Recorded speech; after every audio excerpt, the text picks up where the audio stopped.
wrestling fans, Ronald Ray here, your boy with a cornbread accent. Yes, last night was WWE Fastlane 2023, 14,000 strong, or minus, at the Gainbridge Fieldhouse in Indianapolis, Indiana. Got to see a pretty good night of wrestling. Got to see a tag team championship match, a world heavyweight championship match, a WWE Women's Championship match, and a return. So before I get to it, I would like to ask you all, be a champ and hit that subscribe button, share with friends, leave a comment, let me know what you thought about this year's Fastlane. Without further ado, let's let it rip.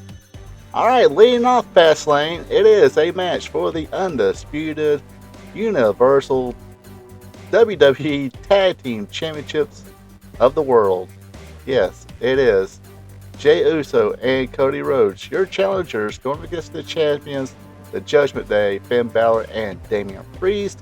I would say Cody and Jey did a good job here of at least acting like they've not regular tag team partners, which are not, but wasn't so choreographed where it looked like they've been teaming for at least a year. They did work on Damian's leg a little bit.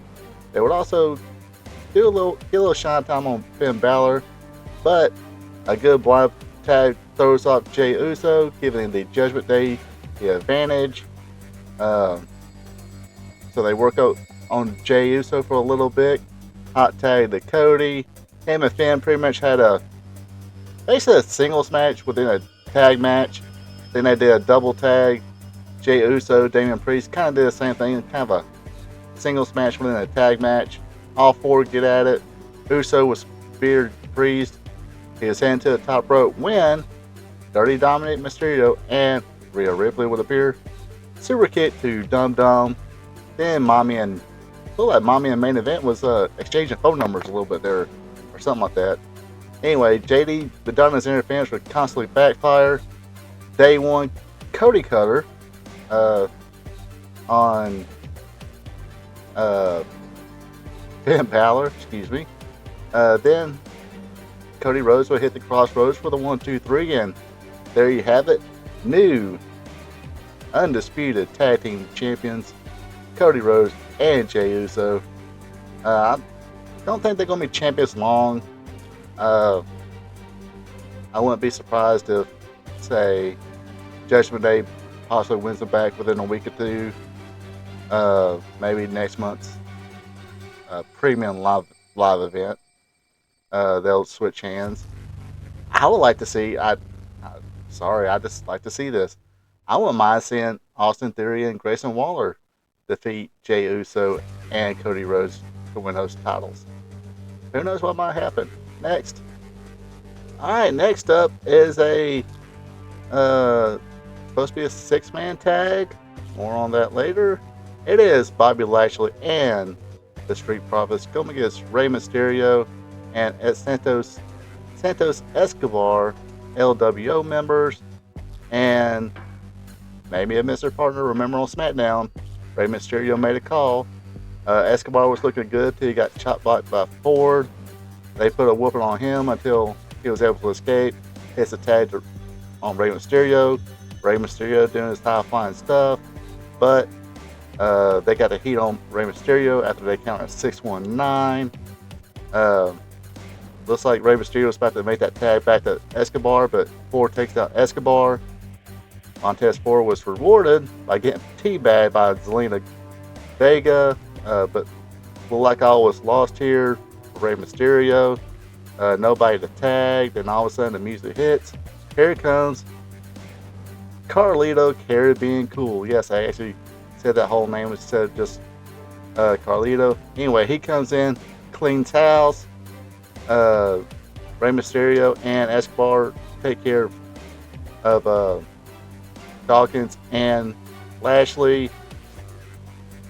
Carlito will hit the backstabber on Montez Ford, gets the win, and let me say, freaking Carlito looked jacked.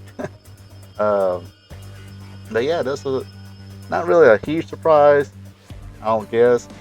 I know he's been signed for a while, but they haven't used him yet.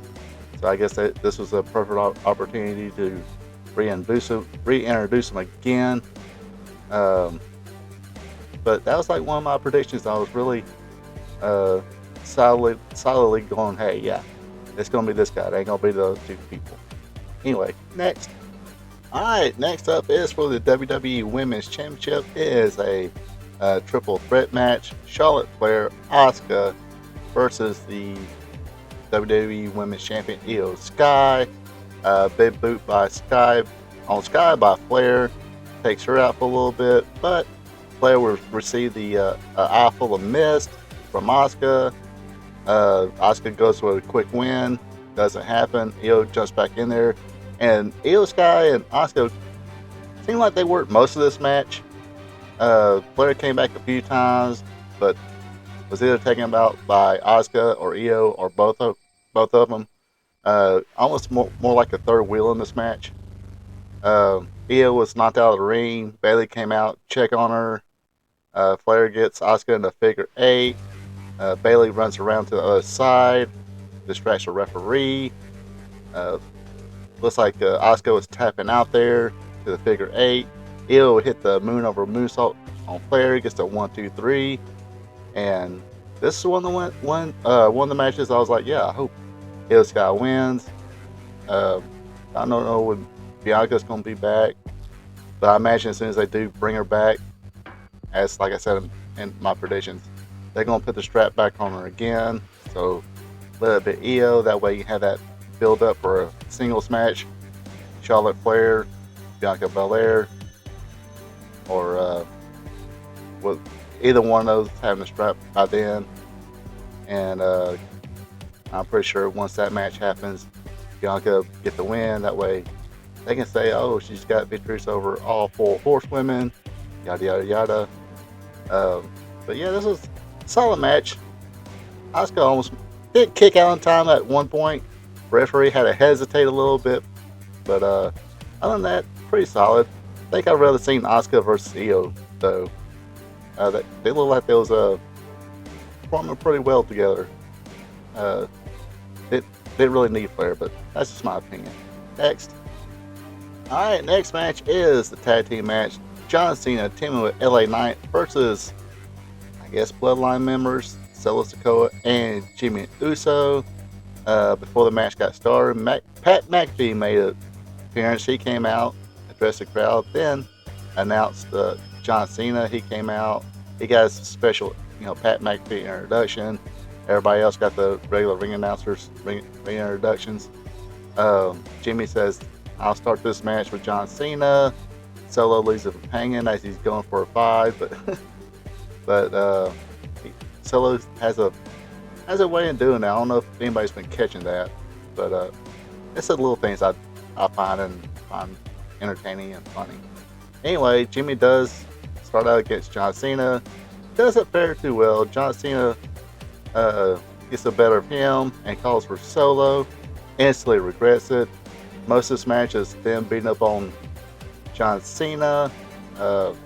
Did a good job here, building up for a hot tag, and they got the reactions they wanted. Good pop for the hot tag on LA Knight. He comes in, cleans house. All 4 of them get involved a little bit. LA Knight would hit the leaping superplex. John Cena would hit the 5-knuckle shuffle. All this been done on Jimmy Uso. After the 5-knuckle shuffle, blunt force trauma by LA Knight on Jimmy Uso. 1, 2, 3. Cena and Knight win. Shake hands. Cena was looking to raise LA Knight's hand, but Cena's like, no, or Knight was like, no. He took John Cena's arm, raised his, kind of, I guess, a show of respect or whatever is what the announcer said. But like I said, pretty solid match. Most of it was Solo Sikoa and Jimmy Uso beating up on John Cena, but like I said, good build up for that hot tag, and the crowd responded the way they want to, I do believe. Next. Alright, now it's time for your main event. Last man standing for the WWE World Heavyweight Championship. The challenger, Shinsuke Nakamura, going against the champion, Seth freaking Rollins. Looks like they're playing a little tag here at first. They keeps running around, chasing each other, some back and forth. They break out the toys, hit each other with the toys. Shinsuke, excuse me, takes over after breaking out the nunchucks. Rollins with a comeback, hits a stomp for a long 7 count. Shinsuke would come back when they find the crowd. Basically, just back and forth little stuff. Breaks out the ladder, sets it up on right beside the commentator's table. I guess there was a couple times where Seth Rollins was going to, I guess, do the stomp from the table, or from the ladder to the table. Shinsuke moved both times, but the second time Shinsuke moved, he climbed out to the other side of the ladder, sprayed mist in the champion's face, threw him off, and he crashed into the announcer's table. Some more back and forth. They battled back out towards almost the crowd area, but here's where a lot of production stuff was. Fight out there. Rollins would hit the Falcon Arrow through a table. Count got to 9. Seth Rollins got up. Shinsuke Nakamura didn't, so the winner of the match, and still WWE World Heavyweight Champion Seth Rollins. He celebrates.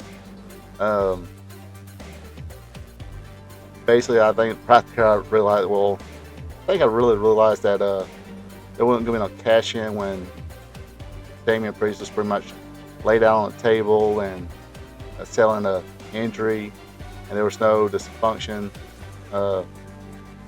amongst the group, except for with maybe JD a little bit, but they didn't really emphasize on that. Pretty sure they will a little bit on Monday Night Raw. Then, of course, when they had the finish where they did instead of in the ring, that pretty much told me that no cash in tonight. But that's one prediction I made that didn't happen, because I figured if they lost the tag team belts, then Damian Priest would come in and cash in, but didn't. All in all, decent pay-per-view. Seen a few better, but a whole lot worse than this. There's been a whole lot worse pay-per-views than this. Nothing wrong with this one. Everybody did a good job. And of course, people were like, "Oh, why ain't knocking WWE for using a bunch of weapons and high risk?" It's like, hey, this was a premium live event. People had to, one way or the other, pay to see this. So it wasn't done just for free on Wednesday night, or a Monday night, or a Tuesday night, or a Friday night, or Saturday night, except for on the premium live event.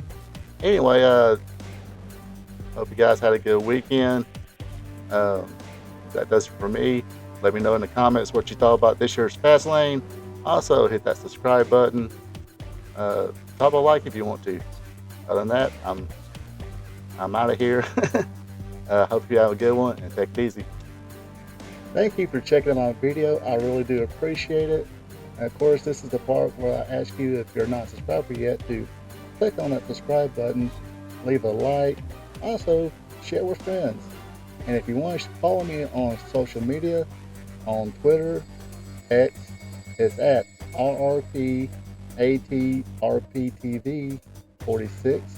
On Facebook, it's this Ronald Ray. And yes, I need to turn in my man card because I do have a TikTok. You can find me on TikTok at RP2Vision.